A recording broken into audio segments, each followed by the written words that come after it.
President Muhammadu Buhari has written to the Senate seeking an amendment of the recently signed Petroleum Industry Act. Hi, welcome to What's Happening. These are the top 10 stories now. At number 10, Senator Rochas OKOROCHA has stressed the need to reduce the cost of governance in Nigeria by having one senator for each state instead of 109 senators. OKOROCHA, who spoke at a media parley with the FCT chapter of the Nigerian Union of Journalists on Monday, said Nigeria is better off with one senator per state and 3 federal house members per state. This number of people can solve Nigeria's constitutional problems.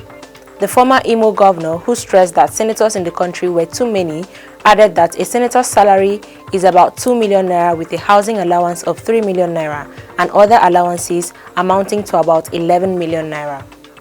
At number 9, the House of Representatives has ordered the Presidential Implementation Committee on Landed Properties to produce reports of all assets seized from former Nigerian leaders, especially that of late military dictator Sani Abacha.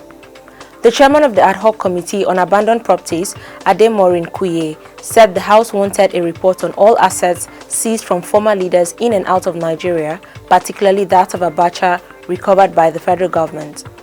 Kuye gave this directive on Monday when the executive secretary of PIC appeared at the committee in Abuja. The committee also queried the sale of federal government assets held in trust by the PIC, stating that the committee discovered that some of the properties the PIC claimed to have sold were either not sold or paid for, contrary to claims made by the PIC.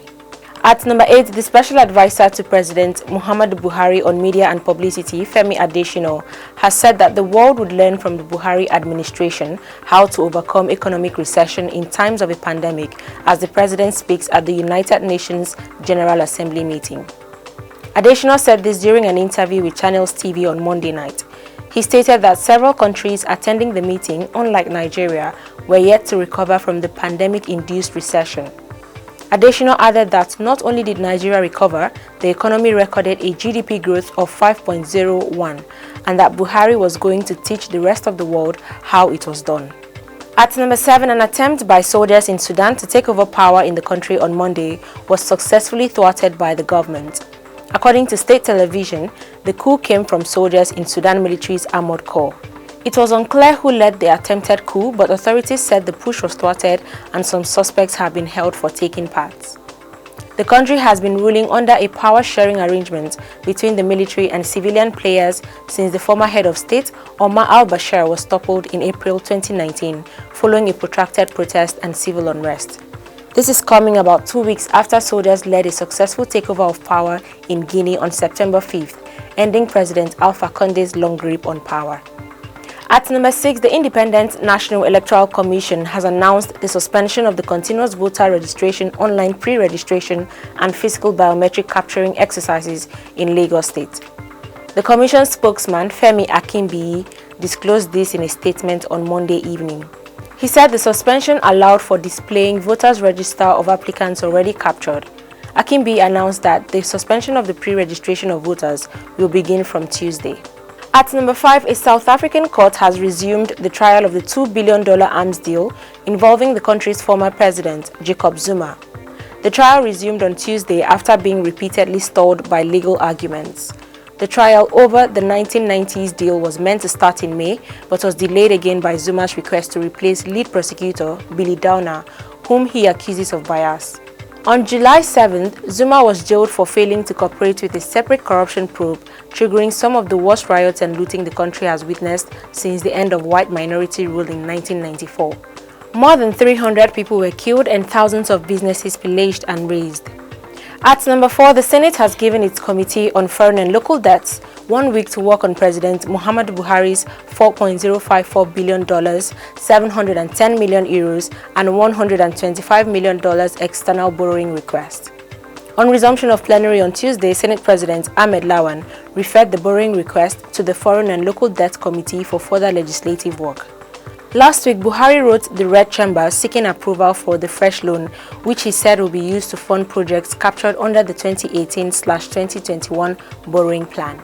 He had also explained that the amount to be used to fund federal and state government projects cut across key sectors such as infrastructure, health, agriculture and food security, energy, education, and human capital development and COVID-19 response efforts. Lawan gave the committee chaired by Senator Clifford Odia 1 week to report back to the plenary.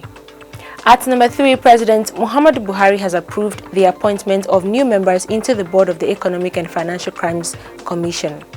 The President's letter seeking the confirmation of the new members was read on the floor of the Senate by the Senate President Ahmed Lawan during plenary on Tuesday.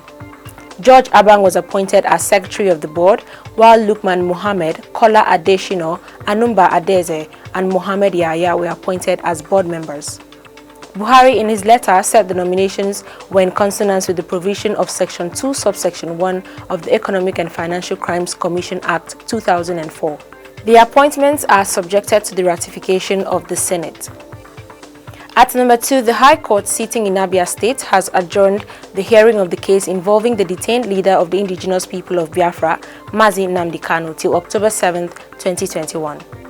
Justice C.J. Okereke, the vacation judge, took the decision on Tuesday as the federal government of Nigeria and 5 other respondents in the case have yet to file their responses to the suit brought before the court by KANU, challenging the alleged infringement on his fundamental rights by the Nigerian government.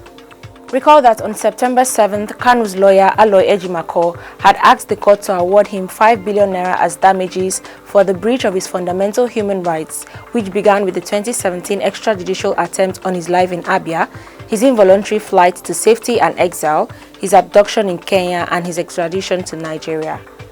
However, at today's hearing, only 2 out of the 8 respondents filed their responses to the suit. The judge subsequently adjourned the case till October 7th to allow the other respondents file in their responses. At number 1, President Muhammadu Buhari has written to the Senate seeking an amendment to the recently signed Petroleum Industry Act. Buhari's letter was read during plenary on Tuesday by the Senate President Ahmed Lawan. The letter says Buhari wants an amendment to the new act to allow for the removal of the Ministers of Petroleum and Finance from the board of the Nigerian National Petroleum Corporation. According to him, the ministers can continue to perform their functions without necessarily being members of the board. President Buhari is also seeking for the amendment to allow the non-executive members to be increased from 2 to 6 in the interest of our national petroleum. Always remember to wear your mask, wash your hands, and stay safe. That's all for today. See you next time on What's Happening.